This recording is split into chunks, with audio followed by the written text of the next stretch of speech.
Hello, good afternoon everyone. Magandang hapon po sa inyong lahat. Welcome to Coaching Think Talk. I am Coach Marife Garfin from Life Coach Philippines, and this is Coaching for Overcoming.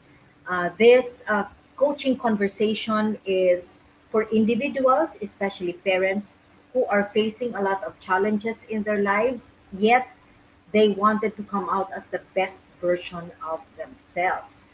And My mission is to help every parent of every home to take a stand in mental health, be empowered so that they can stand in mental health for themselves and their children.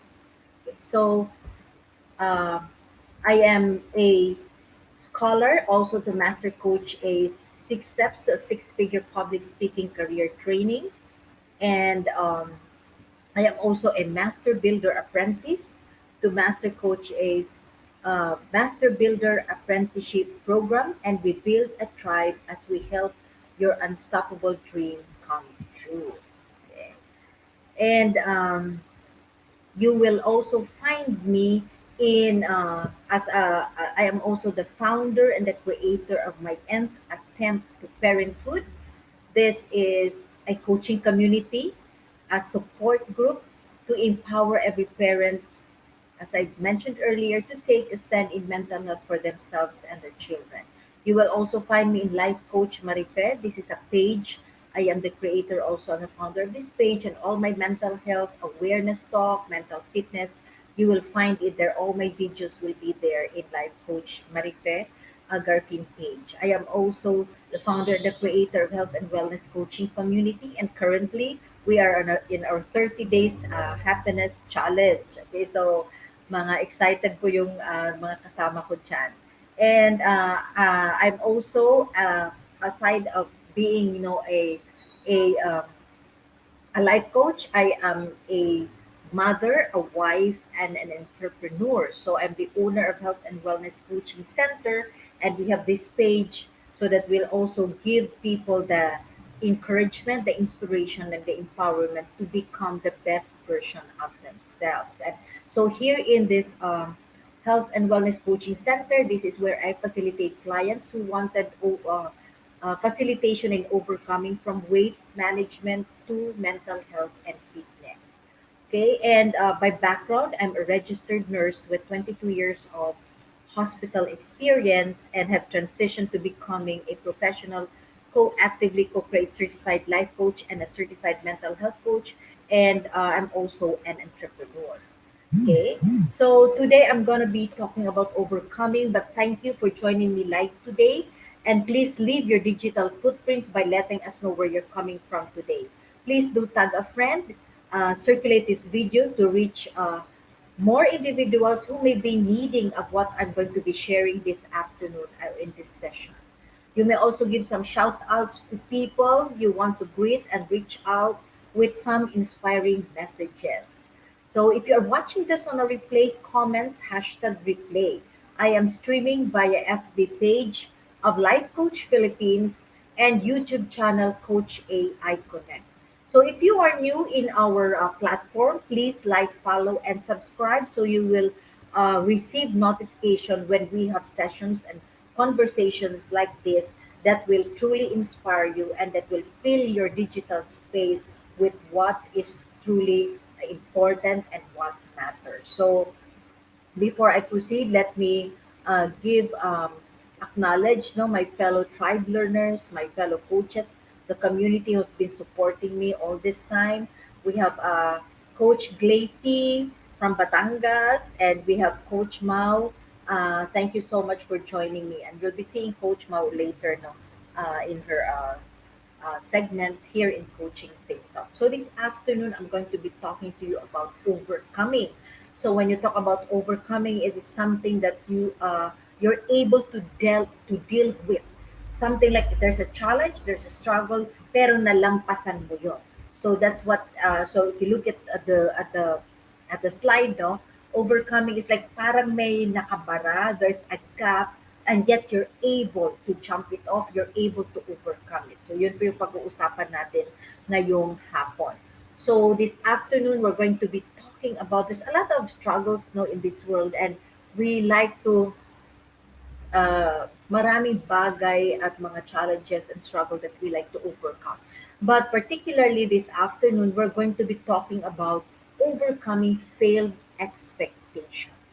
So yung mga ine-expect mo pero hindi siya nangyari. How many of you have experienced, you're expecting something and yet hindi siya nagkatotoo? How did you feel about it? Okay? So what made you come up with an expectation? Bakit ka nagkaroon ng isang expectation na ang nangyari, nag-fail siya? And then, who said you need to have an expectation? So, and this afternoon, I'm going to be sharing to you some ways to get out of the cycle of failed expectation. Okay? So, if ever there's anything in my discussion that you're relating with, you're connecting with, pwede po ninyong kunin yon, yung mga aha moments ninyo, and you can put it in your timeline with the hashtag Pack My Bag Moment and hashtag Coaching TikTok. Ang ibig pong sabihin ng Pack My Bag Moment is that yung bang napunta, like you went into a seminar nung wala pa tayong pandemic, and of course, definitely you pack your bag for the day, no, or for the night, or for the week. And there's something that the speaker spoke. Kaya may sinabi siya na yun talaga yung big, like it opened your mind, it opened your thoughts. It was really a big learning na hindi mo talaga makakalimutan. So that's na para bang, okay, you're done with. Wala nang iba na nag-dominate sa brain mo kundi yung learning na yun. So that is one, what we call the pack my bag moment. Yun na talaga yung euphoric moment na super learning mo na gusto mong i-share sa iba. And when you post it in your timeline and you put the hashtag, you kind of actually like learning more from it kasi mas naaalala mo siya pag sinusulat mo at sinishare mo. Kasi iniisip mo, again, you're rethinking about it. And so it becomes rooted in your mind and in your brain. And of course, definitely, you're blessing other people. Kasi yung iba, hindi naman sila naka-attend. So, ikaw yung nandito. So, you're able to like bless them with the learning that you have. And who knows, they may be needing it as well at that time na hindi ko alam. Okay? So, hello Coach Nords from Benguet. Thank you for joining me. Okay, so let's proceed. So, what is really failed expectations? Ano nga ba yung bakit nga ba? Okay, bakit nga ba may mga failed expectations? So, uh, as defined in the dictionary, when you talk about failed expectation, this is when you expected something that didn't quite pan out as intended. Okay? So many of us have different goals. Many of us have plans. Kahit nga tayo, di ba, like, tomorrow itong gagawin ko, but tomorrow I'll go to the beach and have fun. But the following day, naku, umulan ng malakas as in super. So you expected, you're imagining already the whole day you'll be at the beach and all of a sudden umulan. Paano ma-enjoy yung beach? So it's something na nag-fail your expectation mo. Kasi nga, it didn't turn out the way you wanted. So I'm pretty sure many of you can relate this. Di ba, coaches? Hello, Coach Tin. Thank you for joining me. So there are really a lot of expectation, no? And we have set a lot of expectations, I'm pretty sure. But I know we have experienced also a lot of failed expectations. And, we plan it out, it didn't turn out to be that way. Okay, so there are many things that could happen. So what result when there is a failed expectation? Okay, so failed expectation will definitely make you look like this, di ba? Like gusto mo na talagang pumunta pero hindi pwede. I remember we had a plan to really like travel the Philippines ng paunti-unti ng husband ko together, no? But hindi siya nangyari because of the pandemic. So may mga like there was a plan for a grand reunion in our batch in high school and college, especially yung college, pupunta sana kami sa Palawan. All of my classmates will be coming here from the US, and then kinumpute na namin magkano yung aming contribution, and we're just so like imagining it, the fun and the laughter that we're going to experience, no? Pero nag-pandemic, hindi sila nakauwi. So it was actually a failed expectation. And failed expectation will disappoint. Okay, disappointment will happen, frustration will happen, and definitely resentment will come. So if you do not know how to handle it can really like have severe repercussion to you and the people around you if you don't know how to manage failed expectations. Definitely there will be disappointment, and this is something that you cannot deny yourself of. Talaga namang you'll feel that way because you're human, right? You've set something, but and of course you get frustrated lalo na kung ini-expect mo like you've forgiven someone, sabi niya, hindi ko na uulitin, pero inulit ng inulit pa rin niya. So that there's already tumaas na yung paniniwala mo sa isang tao, but then hindi niya pa rin ginawa yung yung pre-promise niya. So there will be like frustration kasi nga pabalik-balik na yung failed expectations mo. And definitely next you'll have resentment. Ayaw mo nang gawin, ayaw mo nang pagkatiwalaan, ayaw mo nang tingnan, 'di ba? Yung mga ayaw mo nang isipin because you have been hurt and you've been disappointed and frustrated, right? So those are the fruits. So if there's gonna be fruits, those are the fruits of actually failed expectations. Okay. Hello, Coach C. Thank you for joining us. Okay. So there is such a thing. Okay. I came up when I was researching with this topic. I came up with the belief expectation cycle. Paano nga ba? Bakit nga ba nagkakaroon tayo ng failed expectation? Bakit nga ba tayo nag-expect? Di ba? So, according to this article, no, the source is in there, no, sinulat ko. Oh. So, we have expectation based on experience. Okay? So, meron tayong na-experience probably growing up. Okay? Ito yung like, you did something and expectation was set by your parents on you, or you have experience na when you plan out something, pagkabukas siya po ay nangyayari, di ba? It happens. And so, naka-build up ka talaga, nasanay ka na, things happen the way you wanted to happen. Okay, di ba? That's why when you have children, no, for those parents, no, na we need to actually teach our children na may mga bagay na hindi talaga nagkakatotoo at it can like pwede siyang hindi mangyari, and we can just like teach our children that because pag nakasanayan ng mga bata yun, um, of course I'm not saying it's purposely done, but there are many things that are uncertain that every like our children needs to understand, because pag hindi siya nagyayari, umiiyak, nagtatantrums yung bata. And sometimes people would call them the brats, okay? The spoiled brats. Kasi nga nakasanayan nila that what they want is what they get.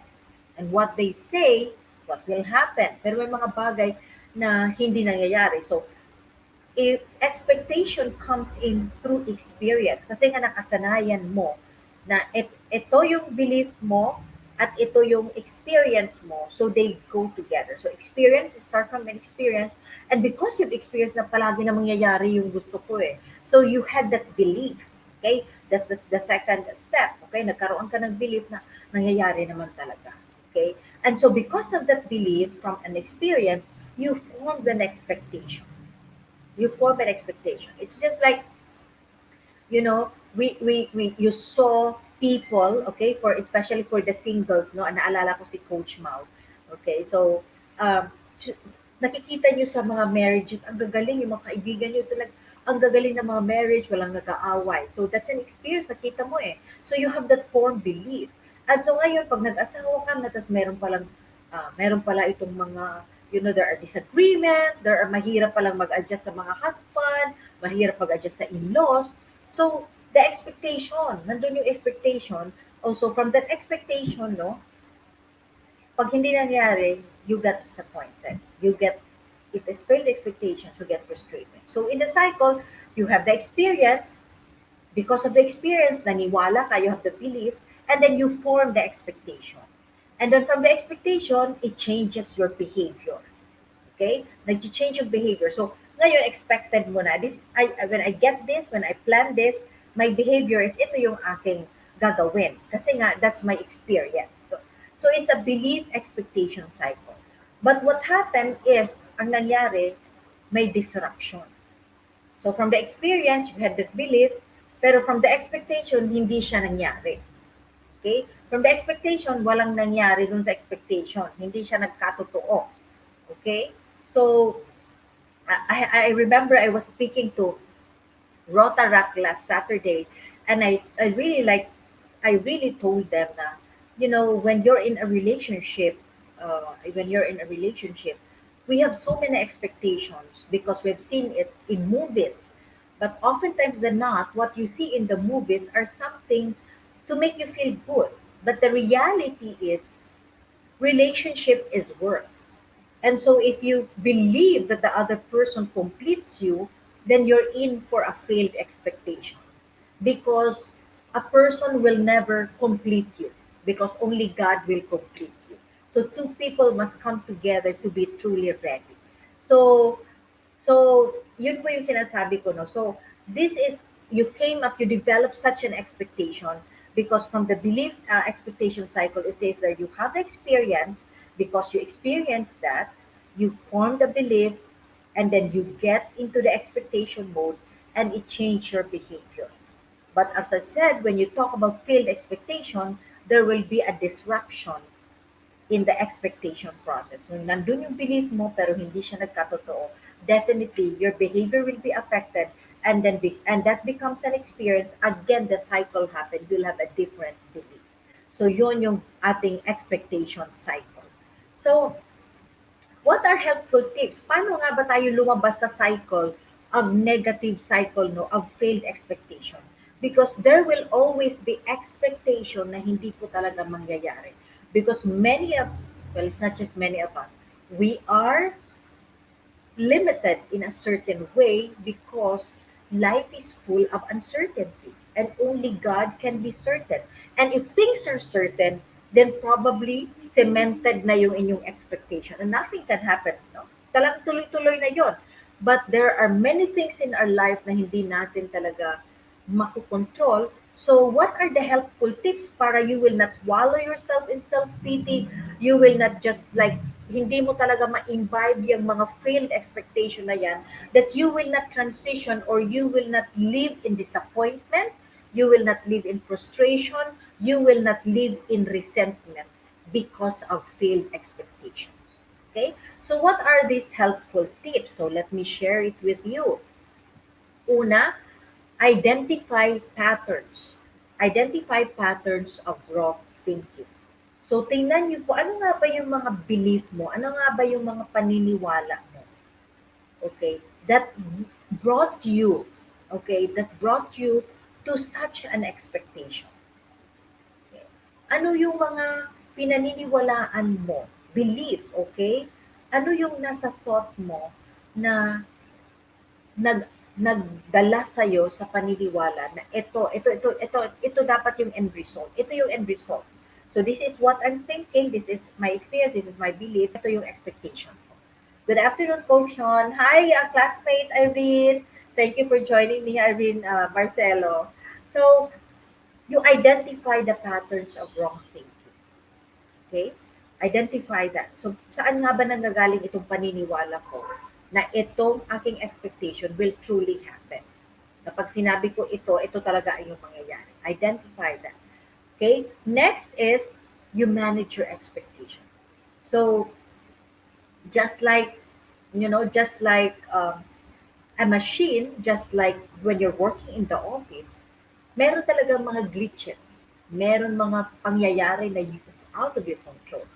So, just like how you manage your household, how you manage the relationship, how you manage the workplace, how you manage your life, you must also learn to manage your expectations. Manage your expectations. Kasi nga sabi ko kanina, no, hindi nga natin control lahat. So as I've said, the expectation, like for us here like for us in our class in college, no, sa nursing, I'm supposed to be attending, di ba, Irene? We were supposed to have that beautiful reunion. Naka-plan out na po yung travel namin. Okay? And all of our classmates will be coming over. We'll be coming home from the US and other parts of the world. na-plan out na yung day 1, day 2, day 3, at saka yung day 1, nakalagay na talaga sa schedule ano yung gagawin namin. And everybody was just so excited about it. But then it didn't happen. So manage your expectation. If this will not happen, how do I go about it? If this is plan A, what is plan B? Parang sa office lang when you manage it. Okay? Do I give it 100% yung expectation ko na itoto yung sinabi ko, ito talaga yung mangyayari? Because oftentimes than not, no, we kind of believe that what we're thinking is also the same thing. Especially if you're expecting something from from a friend, from a husband, okay? Lalo na yung mga asawa natin, no? Wavelength is different. Even asawa natin sila, di ba? Sinabi mo, yan, kunin mo yan. They have a different way of looking at things, no? Pero ini-expect natin pag this is something that's hitting me also, na? Because when I say something to my husband, I expect my husband to understand it is as easily as I expected it, di ba? Pero hindi po siya talaga nangyayari. Like have you ever experienced, sinabi mo sa asawa, you get the document in the right side pocket of my bag, in the inside right side pocket of my bag. Pero tingnan mo siya, hindi niya hanapin doon. Maghahalongkat siya in other parts of your bag. Have you ever experienced that? So, you kind of really like have to look kung hindi niya makuha, anong gagawin ko. So, managing expectation is very important para hindi po masyado para you get not go into a mode of disappointment, of frustration and resentment. And the next step is realize that you are not in control of everything. How many have you told like have a dialogue in your mind, sana no kaya kong gawin yun. Sana, when I was a little girl, I dreamt of, being able to fly so that I can fly and do a lot of things, no? And inisip ko noon, sana mayaman ako, mabili ko lahat. But it's not. It's not the expectation. Hindi siya nangyayari. May mga gusto tayong gawin na wish we can control. Especially if you have a friend or if you have a family member, if you have children, no? Yung mga anak natin, like sasabihin natin, ito yung gawin mo kasi na-experience na natin eh. Itong gawin mo, 1, 2, 3, para hindi ka na magkamali, para hindi ka na mahirapan. But well, hindi niya ginawa. And we need to understand that we are not in control of everything. We are not in control of everything. So once we understand that, we give ourselves, that extra grace to really like be more patient, be more understanding, and not put everything into it. Okay? Not really like yun na lang talaga yung mundo mo, yun na lang talaga at wala nang iba nag exist because you have put too much into it.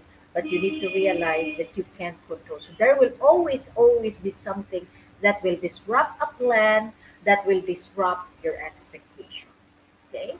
I wish we could play it in our hands, no? If you look at the slide, talagang in control. Tsak, tsak, gusto mo itong mayari and it happens. But it's not. It does not happen that way. It doesn't happen that way. Okay, so we need to realize that you are not in control of everything. Hello, Master Coach Jasmine. Thank you for joining. And next, but not everything is in your control, but you have to know. The next tip is that know that you are in control of many things. You are in control of many things. And what are those? You're in control of your emotion. You're in control of your reaction. You're in control of your behavior. You're in control of your mindset. Those are the things that you can manage because it was given to you by God to be in control. Yeah, di ba? Well, God is a sovereign God. God can like really make things happen. But one thing that He gave us is the gift of free will. And that is what we can control. And each and every one of us has that free will. Kaya yung free will mo, you are in control to make decision for yourself. But you can never impose that in in other people because they have their own free will. Kaya nga, when children are small pa, we give them really like We get close to them, we connect with them so much, and we strengthen the bond so that yung ating behavior, the values that we have, the way we think, it gets rubbed off with them. And they get trained with it. And they get, hindi siya imposing, but well, nahagip nila because of the bond and the love that we have with them. So you don't like really control them, but you control yourself and what you put out into the world and what you put out into your family and what you put out to people around you. Those are the things that you can control. And those are many thoughts, emotions, behavior, reactions. We are in control and the way we respond. So kaya natin. So if there's failed expectation, you are in control of your emotion. You are in control of that. And if there's something that you need, like you're planning out, and you can't expect things to be that way, then you plan it out. And I remember the mental model. Now I'm relating the mental model of we're studying the mental models now of different people, successful people, and one of those is Charlie Munger, who is the best friend and partner of Warren Buffett. And si Charlie Munger talaga sinabi niya no na tell me tell me the way to die so that I will not go there. So meron siyang allowance for himself no na pag yun, I know I'm gonna I might this might happen to me yung mga ganyan, yung mga negativity. So ito na gawin ko. So he's kind of managing his expectation by doing things within his control. Okay? So know that you are in control of many things. And next, look in the mirror. Look in the mirror. Like truly reflect. Reflect. Yung ibig sabihin po nito, reflect on yourself. Reflect on yourself. What are the things that have happened in the past in spite of the failed expectation that you have learned lessons from? Okay? May mga experiences tayo of the past na pwede nating gamitin to like put us in the level na instead of really like expecting, nabibigyan tayo ng aral, nabibigyan tayo ng like precautions and warning na ginagawa natin, we kind of put some repercussions in the things that we do. So we had to reflect that, look at the lessons. And then, of course, definitely, when you reflect upon yourself, also look upon yourself, Nona. As you expect for people to like do things, are you also delivering the same expectations for other people? If there is an expectation of yourself, have you delivered the expectations that you have for yourself? Kasi minsan, mataas yung expectation natin with other people. And yet tayo, we ourselves, we can't even deliver what we should be delivering. Okay? So look in the mirror, look upon yourself, and reflect. So that natututo rin tayo tumingin no, na pwede pala. You can. You can like extend grace always because kahit nga sa sarili natin, no, may mga failed expectation din na tayo. So look into it, lessons, you learn from the past, look into yourself, reflect, ano nga ba yung mga kailangan nating i-manage sa ating mga emotion and manage, look, ano yung mga expectation na we ourselves like expect it from other people, but if it is expected from us, hindi din natin ma-deliver. I do remember last week, I talked about uh, overcoming entitlement. Because a lot of times, so when there are people who are entitled, these are the people like they expect people to deliver it, but when they are requested to do something, they kind of feel like it's a burden.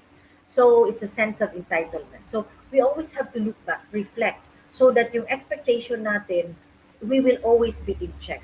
Because oftentimes, double standard tayo, mataas yung expectation natin for other people, but upon ourselves, hindi. So look in the mirror. And next, move forward. Of course, as I've said, we're not in control of many of things, but there are what we can only control is ourselves. So, para hindi tayo pumasok doon, magwallow in disappointment, frustration, and resentment, and all this negative emotion will harm our brain, will harm our mental health, will affect the way we see things, will affect the way we relate to people. We have to learn to move forward. Moving on is a process, moving forward is a choice. So it's a choice. Etong nangyari, hindi nag-expect. For example, umulan. You're so excited, pack up na yung bag mo, papunta ka ng beach. My God, you imagine yourself sunbathing, reading a book, sipping peña colada na malamig, no? A cocktail on the side. Maganda, magpipictorial ka. And all of a sudden, no, umulan. And you look at your bag, naku, walang mangyayari. So, moving forward is a choice. There's a slight difference between, of course, the two. Okay? Moving on is letting things happen. Okay? Moving on, you let things happen. But moving forward is making things happen. So, ibig sabihin, you're intentional. So, if there's a failed expectation, you kind of tweak your brain and tell your brain, well, moving forward, it's not going to deter us. It's not going to be something that will stop us. It's something na kailangan nating lampasan, i-overcome. That's why our topic now is overcoming failed expectation. So you make things happen. Moving on, okay, is letting things happen. But moving forward, always on the moving forward, is making things happen. And that is intentionality. You have to intentional. Will yourself to move from that failed expectation to the greener pasture. Okay, greener pasture. Okay? So sabi nga dito, no, expectation feeds frustrations. Okay? It is an unhealthy attachment to people because oftentimes than not, yung ating mga expectation is actually towards people which we can't control. It's toward things. Okay? Kaya ng weather, ina-expect natin. Okay? Ina-expect natin. Okay? And outcomes, we wish we could control, but we don't. We don't. So it feeds our frustration. So it is unhealthy. And definitely, it will affect your mental health. Talaga pong madidisturb kayo. And I do remember an experience before na as a mom of two kids, no, my husband was away doing a training, specialty training in PGH. I didn't have a helper. Ang duty ko po, because I have to take care of my kids in the morning, in the daytime, because wala nga po ako niyaya. So I'd go on duty either 3 to 11, or oftentimes, I would go from 11 to 7 morning, 11 p.m. shift to 7 a.m. So what happened is, sa gabi po, naglilinis na ako. I would like arrange the clothes, the uniform, like make sure yung mga biscuit in place for my kids. Para pagkagising ko, 1, 2, 3, 4, 5, ganun yung routine. But it happened, you know, every now and then, pagkagising mo, may nangyari na hindi mo nasunod yung routine mo. And oftentimes enough, you know what? I became a monster. I get angry, I get so frustrated because like, dapat ito kasi na-mess up na. Pag na-mess up kasi yung step 1, definitely mami-mess up yung step 2, step 3. So like, it's kind of like move. But then I realized, it was hurting me. It was hurting my reaction to my kids. It was not helping. It was not changing anything at all. It was not making things better. And people were really distancing from me in the family kasi galit ako. I had really like tantrums na hindi nangyari yung gusto kong mangyari. That's why I can relate so much with this topic. And you know what? And I realized, I'll just really suffer if I fight against uncertainty. So I need to really like learn to manage my expectations. So if this not happen, what's the next step? How am I going to react? How am I going to respond? Okay, so para hindi ka naging monster mom. You become a super mom, not a monster mom. So yung mga mama dito, hi Joy, thank you for joining me. Yung mga mothers, no, because we're so busy, especially now with the module. May module ka, may work ka, and all of you are in the home. At sinabi sa anak ko, itong gagawin mo kasi by this time we're going to do this. By this time, hindi ginawa ng anak mo. That's a failed expectation. And you expect your husband to come to help you, hindi nakarating, na traffic yung husband mo. Another failed expectation. So talagang, ganun ka na. Like, umuusok na like everything kasi feeling mo lahat affected na. It's not going to change the situation. It will not make you become a better person. It will not endear you to your family members. It will not make things better. So you just wasted the energy. So remember the tips that I've given you. Manage, okay? Look into the wrong mindset, mind thinking, manage your expectation. Know that you're not in control, but there are many things that you can control, like how you can control yourself, your emotion and behavior, and then move forward. Because ito lang kasi yung tingin natin eh. Higher than us is God. God who knows better. Kaya yung expectation man din dito, ito yung kay God, and He's sovereign, so masusunod siya.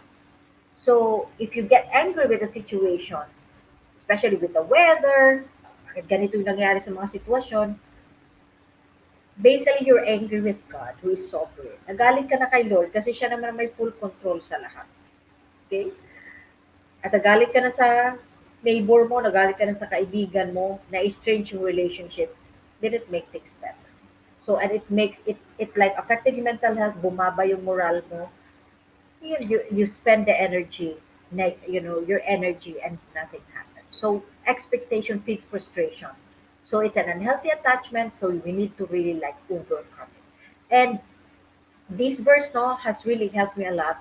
Um, this is in Romans 12:2, and it says, "Do not be conformed to this world." So if a lot of people are like always get frustrated, pag galit sila, they would rant in Facebook. Pag galit sila, inaaway nila, kinagagalitan nila, no, because of the failed expectation. Do not be conformed to this world, but be transformed by the renewal of your mind, that by testing you may discern what is the will of God, what is good and acceptable and perfect. So I kind of look at it now and reflect. If there's a failed expectation, what is God teaching? Ano kayang tinuturo ni God sa'yo? What kind of characteristic or what value is God emphasizing in your life? Na gusto niyang ma-develop sa'yo with such that failed expectation. So it is really very intentional. You have to be intentional that when this thing happens, there's a failed expectation. I will not conform to what the usual thing is being done in this world, but I will face this head on, okay, head on, maturely, with great faith and hope that there is something in it that is leading me to a better and a more better and wonderful experience than this failed expectation. So, renewal of the mind, that means intentional kasi nga may will tayo na binigay. Will. So, it's like tayo yung magko-question sa sarili natin, no? What is it teaching me? How am I becoming a better person with this? So, yun yung mga tanong when there is a failed expectation. Ano nga ba yung nililevel up sa akin dito sa experience na yun? So, do not forget, you are not part of this world. You're just passing through this world. God is in control, and He allowed something to happen, a failed expectation, because He is bringing out something in you. Because that something will definitely allow you to fulfill the purpose that He has for you. Okay? So, thank you so much, no? So, if you want to have deeper conversation with that, if there's some failed expectation na hanggang ngayon, no, you can't forgive someone or a person who really like talagang na-crush down yung expectation mo sa kanya, and it has been affecting your life, it's weighing you down, connect with me, message me, let's have that conversation. Oftentimes na mas maganda po talaga yung may nakakakwentuhan ka because you get to hear yourself and you get to reflect. And you get also to be asked, okay? You get to really like have an insight from someone who is listening to you na pwede niyang tanungin. So for us coaches, we are change expert, and we are not expert of your life, we're change experts. So we can facilitate you to go into the change process, no, of how you're going to manage and how you're going to start picking up yourself from failed expectations. So just connect with me. Let's have the conversation. I give a free discovery call, a 90-minute discovery call if you want to me to process and listen to you and let's go into the mode of processing your thoughts and emotion. We can do that. Just connect with me. Okay? And let me invite, okay, everyone, especially the parents, no? If you're a parent who wanted really like deepen your connection with your kids, or um, and you want to create a safe space for them to fully express themselves, to guard their mental health and yours as well, you can join me here in my attempt to parenthood. This is a support group. This is a coaching community that seeks to empower parents to take a stand in mental health for themselves and their children. Okay, so if you're also a parent no na yung anak mo like nag-shift from one course to the other, parang hindi niya alam anong gusto niya, and you kind of frustrated, no? May mga failed expectation ka na. And you want to be able to reach out, or you have a child suffering from depression, anxiety attack, no? And you don't know how to go about reacting with your child, how to facilitate, how to help your child, you can also join me in my Nth attempt to parenthood, because this is truly like we're going to be discussing here sooner. What do we truly do? What do we truly do so that we can like be empowered, so that we can facilitate our kids moving forward for whatever challenges that they have. As a parent, we are the primary help basically. So tayo po talaga, we're the one, especially for the moms, so we're the one who truly care. We see our child suffering. So we want really like to change ourselves, no, and go into a transformation. Because in my experience, as you're familiar with me, the two of my kids are clinically diagnosed with depression, and they're moving forward now to recovery. And I realized now when transformation happened with me, to me, because I did life coaching, the life coaching process, I had a coach and I became a certified life coach. What happened is my kids just simply responded to me. Everything changed in the house, and we became more closer and we got to connect one another. And so we're growing together and becoming, connecting healthily and moving forward. Kaya masaya po talaga. So if you have that, you can relate with me.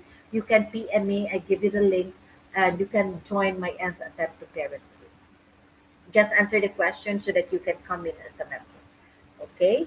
And then let me invite also for this is a standing program that I have for parents. If you can truly, like you wanted so much to understand, ano ba yung nangyayari sa anak ko? Hindi ko na siya naiintindihan. So this is a coaching workshop which I give to parents. Okay? What matters, understanding your kids. And here we talk about generational gap. We talk about the uniqueness of your kids, your uniqueness, bakit nagbabangga ay, and then you come out of this coaching workshop with a ready tool, with a ready step-by-step tool, so that you'll be able to like connect with them and start a home ecology where your child will be able to express. Okay? So ito po yung coaching workshop na ito is geared for that, para alam niyo po talaga yung gagawin. Ang pangalawa pong standing program is Journey to Courageous Living Amidst Mental Health Challenges. If you have anxiety, if you have depression, if you have some struggles, no, mentally, and yet you want really like, gusto mo normal pa rin yung buhay mo, gusto mo you head face on collision on a day-to-day basis, kaya mo talagang mag-grapple in spite of your having these challenges, then join a Journey to Courageous Living. This is a program that I do. So it has 6 modules, and this is a wonderful experience. You just PM me for details, connect with me, and let's do this journey together so that you come up as the best version of yourself. And of course, ito na, yung 3 ways to banish discouragement. This is a 90-minute free coaching workshop po na that will help you discover the secret that I've been using and are proven to work to shake off discouragement. So, eto po, excited po ako. And there were like, I believe there are like non-coaches, there are about 4 people who said 3 ways already, who said yes to this. So I'm gonna be giving this in August 14 at 2 p.m. So if you're interested, just PM me, connect with me, or yung post ko po sa aking timeline, maglagay po kayo doon ng 3 ways so that you can be counted. I'll give you the link. We will see each other in August 14 at 2 p.m. to have this coaching 90-minute free, okay, coaching workshop. Excited na ako. Si Coach Joy is going to be attending this. Florida Quinto, thank you for joining me. Okay, so Irene, you joined. So this is masaya ito. It's going to be a wonderful discussion coaching workshop on 3 ways to banish discouragement. Kasi nga, lalo na ngayon, maraming discouragement talaga sa mga nangyayari sa buhay natin, no? Because of the pandemic. Okay, so join us. Okay, and then of course, As I end this conversation, let me invite you to be part of what we're doing as an organization of professional certified life coaches. So if you see the screen now, this is the Be Learning e-card. Okay? So I'm inviting each and every one of you here right now to join and be part of the Be Learning journey. So if you're not ready to get certified, pasok po kayo para you get to have the feel of the community. Ano nga ba yung pinag-aaral? Ano ba yung sinasabi nila mga mental models na yan? So this is the Be Learning journey for living smarter with monthly perks. So last May, Master Coach launched the Be Learning Society, which I am a part of, the 10th maker. Ito po kasi, this is actually for a cause when you buy this card. Because the proceed of this card will go to the Home for Mental Fitness, and Decaf Coffee Republic po is hosting the Be Learning e-card. So this will unlock the opportunities for smarter living with monthly perks. Pag bumili po kayo ng Be Learning e-card and you join us and you be part of the Be Learning Society, no, you got a 5% discount. Ito yung first perk, first privilege is you get a 5% discount from any food and beverage pag nag-order po kayo. And the pangalawa is